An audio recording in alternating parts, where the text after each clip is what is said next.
Assalamu alaikum wa rahmatullahi wa barakatuh. Ceci est une plainte. Ô Mahdi, ta colère est lente à s'exprimer, mais lorsqu'elle éclate, elle est un témoignage de pures injonctions de sagesse, de rappel à l'ordre, d'insultes méritées et d'appel à la malédiction qu'il faut savoir observer avec crainte et la présence d'un cœur averti, afin d'apprécier le moment à sa juste valeur. Car tes sentences sont tranchantes comme l'épée, font pleurer ou choquent, mais changent totalement une vie qui croiserait ton chemin, et ce, à jamais. Tu propages la connaissance comme un fusil chargé, et ceux qui t'écoutent, à force d'essayer de te comprendre, de recoller les morceaux du puzzle de ta personnalité, de faire des théories à ton sujet, sont ainsi transformés.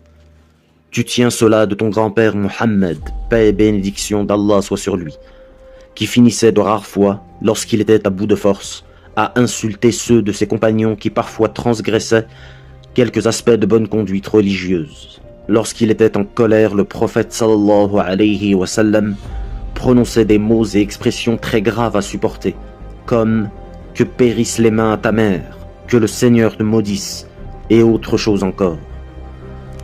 Il est connu que le Mahdi et le prophète sallallahu alayhi wa sallam ont le même khuluq.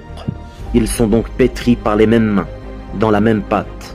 Ils se ressemblent au point où si le Mahdi décidait un jour d'appliquer telle ou telle sentence, le prophète sallallahu alayhi wa sallam approuverait sans même le questionner. Comme il est dit dans le Coran, « Sami'na wa ata'na » nous avons entendu et nous répondons à l'appel dans l'obéissance. Certains seront peut-être choqués par ce qu'ils sont en train d'apprendre, mais ces gens-là, lisent-ils le Coran ? Ou ont-ils des cadenas à leur cœur qui les empêchent de raisonner proprement? Faites-vous comme si jamais vous ne vous étiez permis certains défauts de langage à l'encontre d'une personne qui vous avait fortement contrarié et qui l'avait mérité. Dans Surat Al-Qalam, Allah subhanahu wa ta'ala, le Seigneur des cieux et de la terre et de tous ceux qu'ils contiennent, emploie même l'insulte pour qualifier un homme qu'il considérait comme étant vil, pervers et mécréant. Écoutez bien mes chers amis, car certains pourraient être surpris. Sourate 68, la plume, Al-Qalam, versets 8 à 13. N'écoute donc pas ceux qui renient ta mission. Ils voudraient que tu leur fasses des concessions, étant eux-mêmes disposés à transiger. N'écoute pas tout homme méprisable qui ne cesse de jurer, de dénigrer son prochain et de semer la zizanie de tous côtés. Si peu enclin à faire le bien, si prompt à léser autrui et à transgresser, d'un caractère violent et de surcroît bâtard. Allah subhanahu wa ta'ala emploie ici le mot bâtard pour qualifier un homme dont les parents n'étaient pas liés par un pacte de mariage lors de sa conception. Ce n'était donc point une invention. Cependant, Allah subhanahu wa ta'ala n'a jamais pris la colère comme l'une de ses qualités intrinsèques.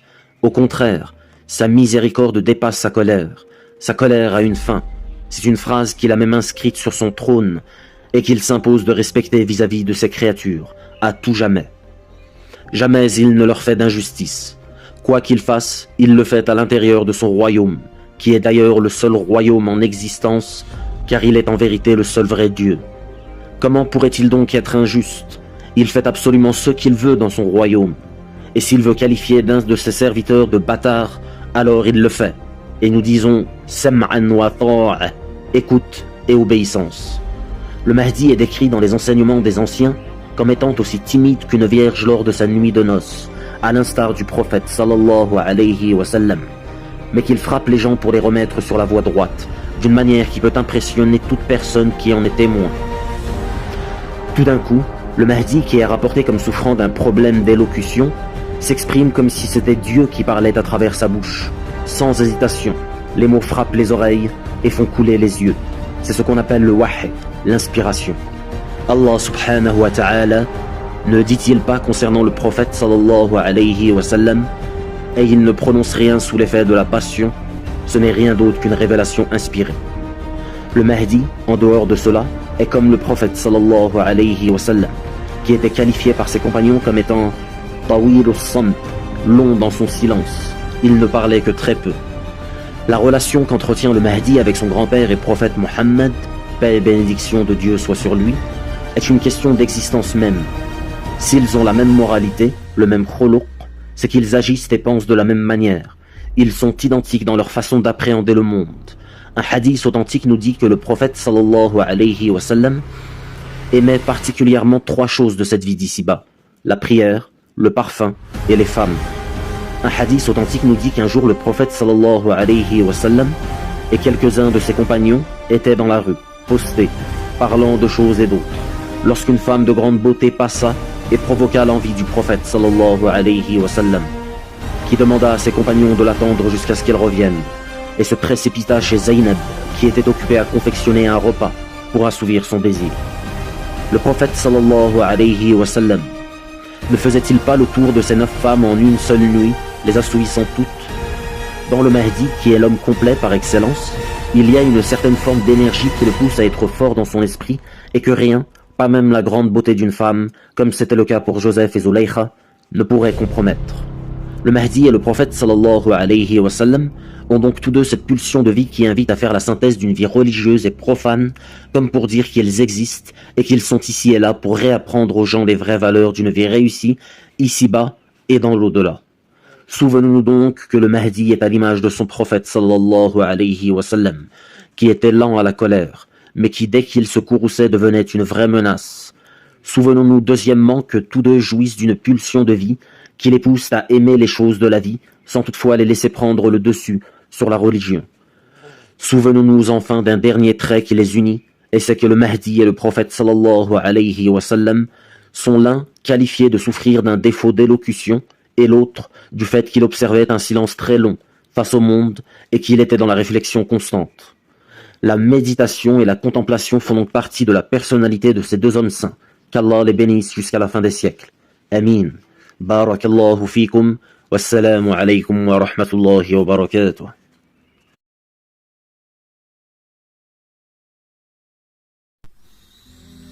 Assalamu alaykum wa rahmatullahi wa barakatuh.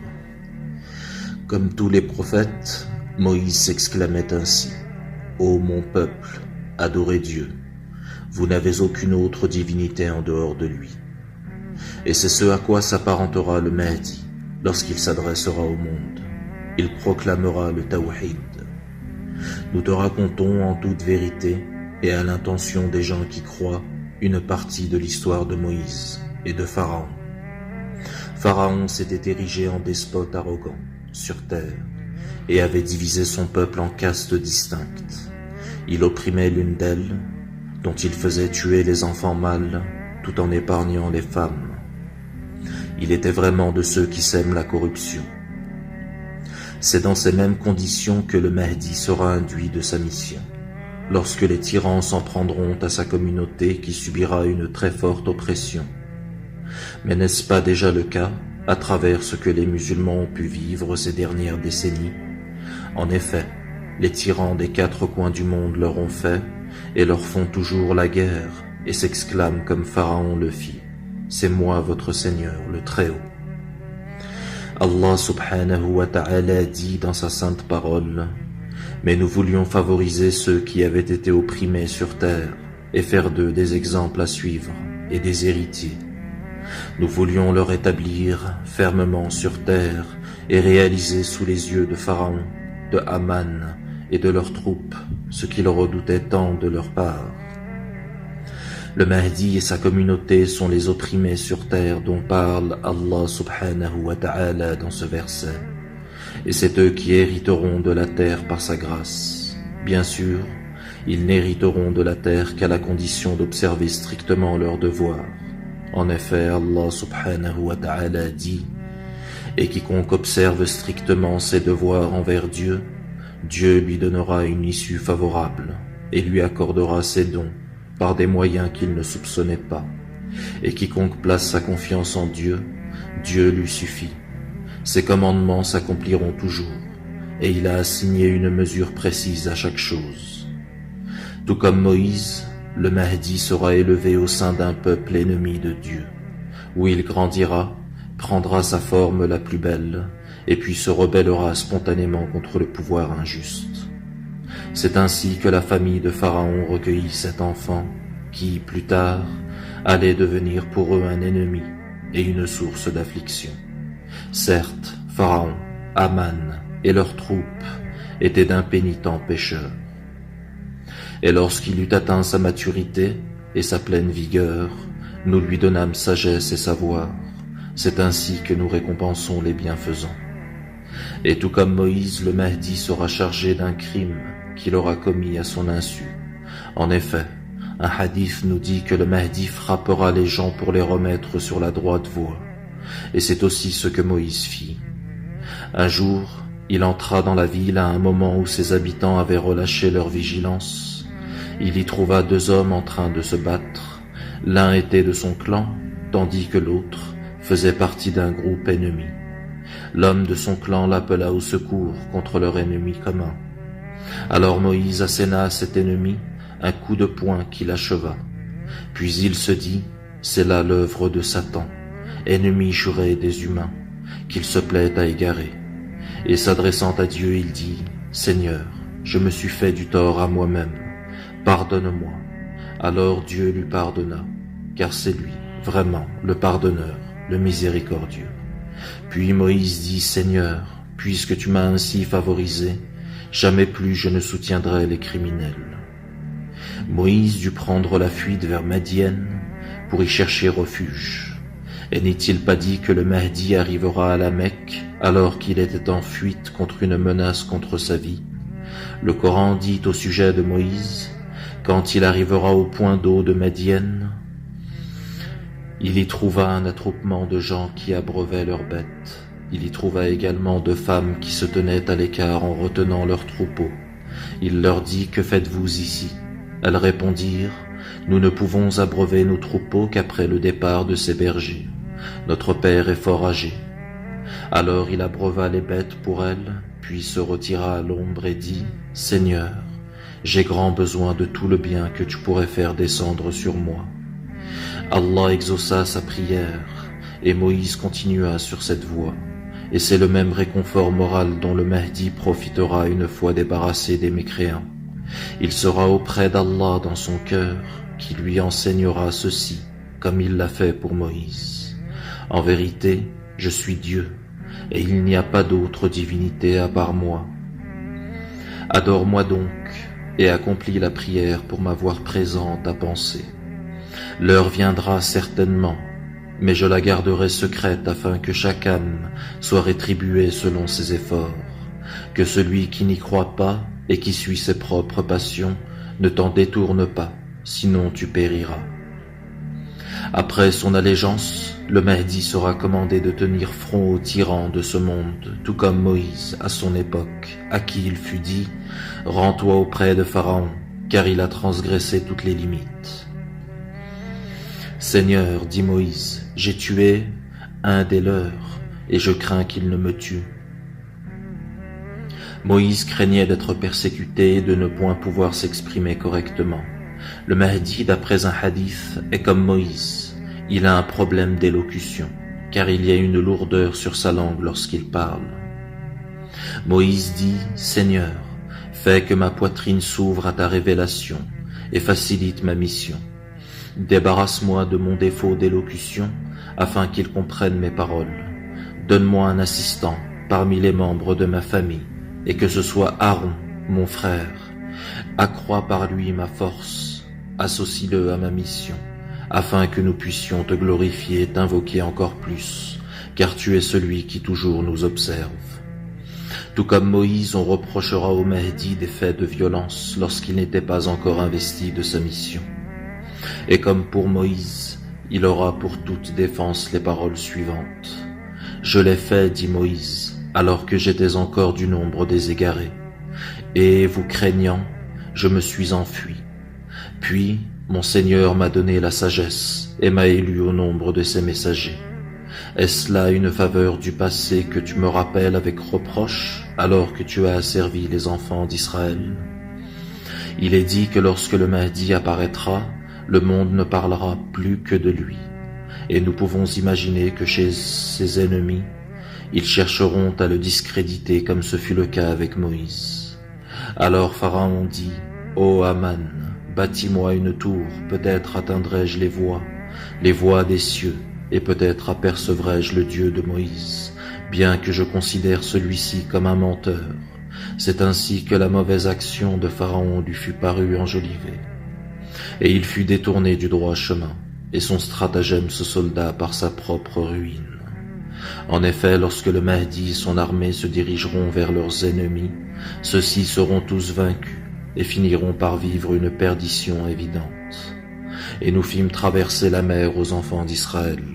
Pharaon et ses armées les poursuivirent avec acharnement et hargne, jusqu'à ce que, submergé par les flots, Pharaon s'exclame : « Je crois que nul ne doit être adoré en dehors de celui en qui croient les enfants d'Israël, et je suis du nombre des musulmans. » Dieu dit : « Quoi ? Maintenant ? Alors que jusqu'ici tu étais rebelle et semais la corruption sur terre ? Nous allons aujourd'hui épargner ton corps, afin que tu sois un signe pour ceux qui viendront après toi. Mais en vérité, beaucoup de gens ne prêtent aucune attention à nos signes. Mes chers frères et sœurs, l'histoire de Moïse va se répéter avec le Mahdi.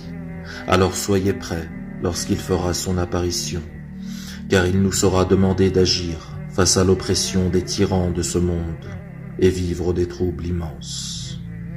Barakallahu fikum, wassalamu alaykum wa rahmatullahi wa barakatuh.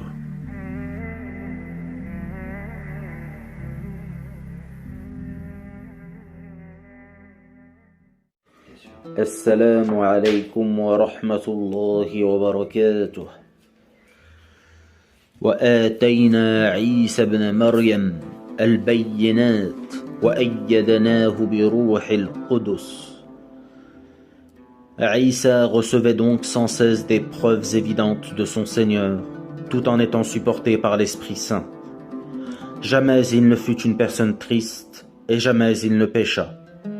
Le Mahdi, lui, même s'il est supporté par les deux anges Gabriel et Michael qui le guident dans sa mission, est un pécheur et un penchant naturel pour la tristesse, car c'est ainsi que Dieu le créa, à la façon de Muhammad sallallahu alayhi wa sallam, qui vécut les pires des souffrances. Voilà donc une différence cruciale entre le Mahdi et Isa qui n'ont pas tout à fait les mêmes conditions mentales. إذ قالت الملائكة يا مريم إن الله يبشرك بكلمة منه اسمه المسيح عيسى ابن مريم وجيها في الدنيا والآخرة ومن المقربين. Les anges avertirent Maryam de la naissance miraculeuse d'un enfant qu'elle mettra au monde sans même l'intervention de l'homme, car elle était vierge au moment où elle tomba enceinte. L'ange Gabriel avait insufflé dans ses parties intimes la parole de vérité par laquelle le Messie sauveur prendrait naissance. Au contraire de Isa, le Mahdi est issu d'une union religieuse banale, puisqu'il a un père et une mère et qu'il est issu de la famille même de Muhammad sallallahu alayhi wa sallam. Ce qui les unit, c'est la noblesse de leur lignée, à tous deux, l'un descendant de la famille bénie de Muhammad sallallahu alayhi wa sallam et l'autre du roi David alayhi salam. Le Mahdi comme Isa est un signe de la fin des temps. Allah subhanahu wa ta'ala dit de Isa dans le Coran : il doit servir de repère pour connaître la fin du monde. C'est ainsi, vous ne pouvez plus vous nourrir de doute à son sujet. Vous me suivrez, ceci est le bon chemin. Le Mahdi a été qualifié par le prophète sallallahu alayhi wa sallam comme étant celui qui vient réconcilier les cœurs à la fin des temps et compléter sa religion. Isa, étant la parole de Dieu insufflée dans le sein de Maryam, est un homme intemporel qui a connu les débuts d'une mission prophétique terrestre qui ne se terminera qu'à la fin des temps, après son retour final, pour conclure l'histoire abrahamique et mettre un terme à l'histoire humaine, aux côtés du Mahdi, de qui il assimilera la gouvernance avant que ce dernier ne meure et lui transmette le pouvoir sur la terre entière.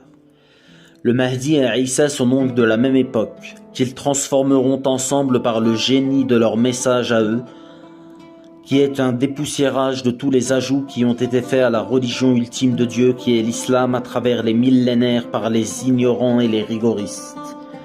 Isa, étant la parole de Dieu, n'implique pas qu'il a une connaissance sur toute chose, car comme il est dit dans les évangiles, personne n'a la connaissance de l'heure, ni même les anges, ni même le Fils, Seul le Père la connaît, qui seul lui connaît les mystères de l'inconnu.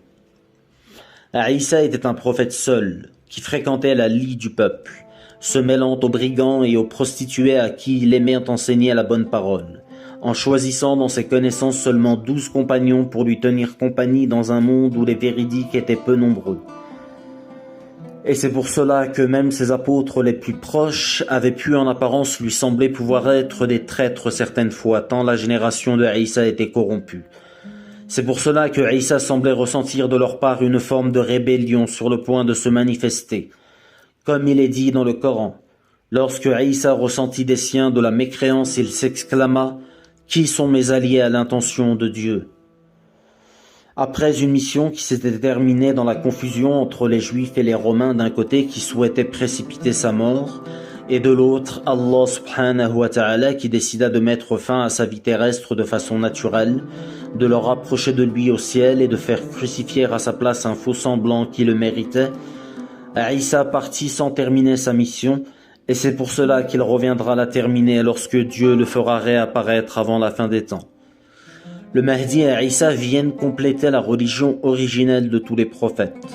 Muhammad sallallahu alayhi wa sallam nous informa que c'est le Mahdi qui, à son époque, complétera sa religion comme lui l'avait débuté au 7e siècle. Le Mahdi et Isa sont donc reconnus comme les derniers revivificateurs de l'islam. Isa fut créé comme Adam, d'argile, avant de lui dire « sois » et qu'il fut, sans père. Isa n'était pas reconnu prophète en son pays car jamais il ne reçut l'approbation des Juifs, ceux de qui il était issu. Ils avaient renié et excommunié. Ces derniers pensaient même l'avoir tué en le crucifiant, n'ayant pas saisi qu'ils avaient été dupés par le stratagème d'Allah subhanahu wa ta'ala qui fit sacrifier un faux semblant à sa place. Le Mahdi, tout comme Isa, ne sera pas compris des siens et c'est pour cela qu'il cherchera refuge à la Mecque, loin de chez lui, saisi de peur, lorsque tout le monde aura semblé l'avoir trahi et avoir menacé de lui prendre sa vie. Ceux qui suivirent Isa pendant sa vie et encore quelque temps après sa mort avaient bien à l'esprit qu'il était le fils de Maryam, un éminent prophète mais simple homme, et le Messie qui était venu les délivrer. C'est par la suite, par les exagérations de certains exégètes corrompus, que de fils de Marie il passa à fils de Dieu, revêtant la personne de Dieu lui-même. Telle est la déviance des chrétiens de nos jours et que Isa à son retour rectifiera même s'il faut utiliser le glaive comme il le dit lui-même dans l'évangile. Ne pensez pas que je suis venu apporter la paix, mais le glaive. Il existe dans la tradition d'Allah subhanahu wa ta'ala de poser à ses créatures des questions de type rhétorique afin de leur enseigner la sagesse et de les faire réfléchir. C'est pour cela qu'au jour de la résurrection, Allah subhanahu wa ta'ala interrogera Isa et sa mère devant toute la communauté chrétienne en leur demandant si c'était bien eux qui avaient demandé aux gens de les adorer en dehors de lui. Ce que Isa niera en bloc bien évidemment. Certes, Isa, comme tous les prophètes avant lui, demandait aux gens de croire en lui et de lui obéir. Cette obéissance n'est pas une demande d'adoration à sa personne mais un droit de Dieu sur terre sur l'homme. Le Mahdi comme Isa viennent mettre un terme aux différences d'opinion des ulama.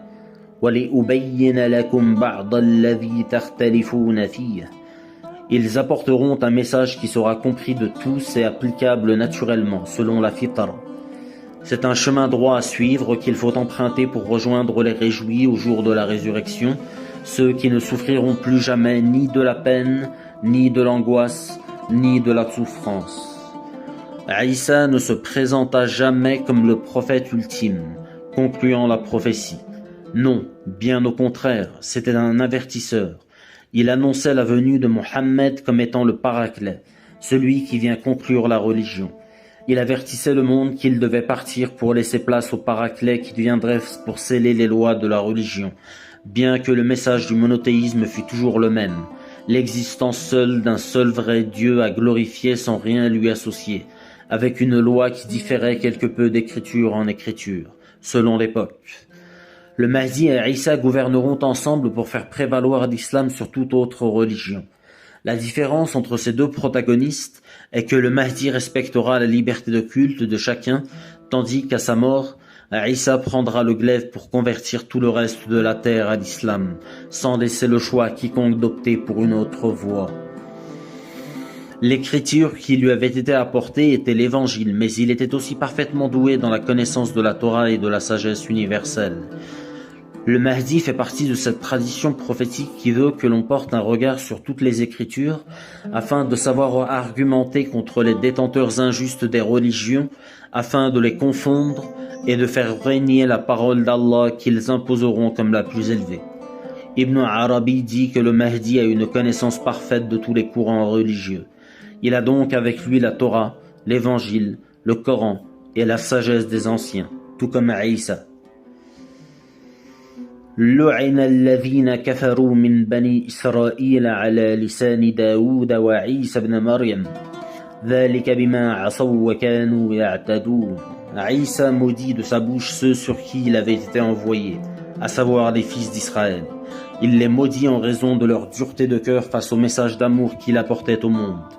Ceci est un point commun à Isa et au Mahdi qui sont connus pour avoir un tempérament très calme et doux, mais doué d'une colère impressionnante lorsqu'elle se manifeste, comme lorsque Isa dévasta tout dans le temple de Jérusalem en maudissant ceux qui avaient fait du lieu de prière du Tout-Puissant un lieu de commerce, ou comme le Mahdi qui frappe les gens pour les remettre sur la voie droite. Tout comme Isa, le Mahdi apparaît aux connaisseurs à l'âge de 30 ans. Isa termina sa mission à 33 ans avant de rejoindre le ciel, mais le Mahdi ne remplira sa fonction qu'entre 40 et 50 ans. Pendant 5, 7 ou 9 ans, où il rétablira paix et justice sur toute la surface de la terre. Barakallahu fikum, wassalamu alaykum wa rahmatullahi wa barakatuh.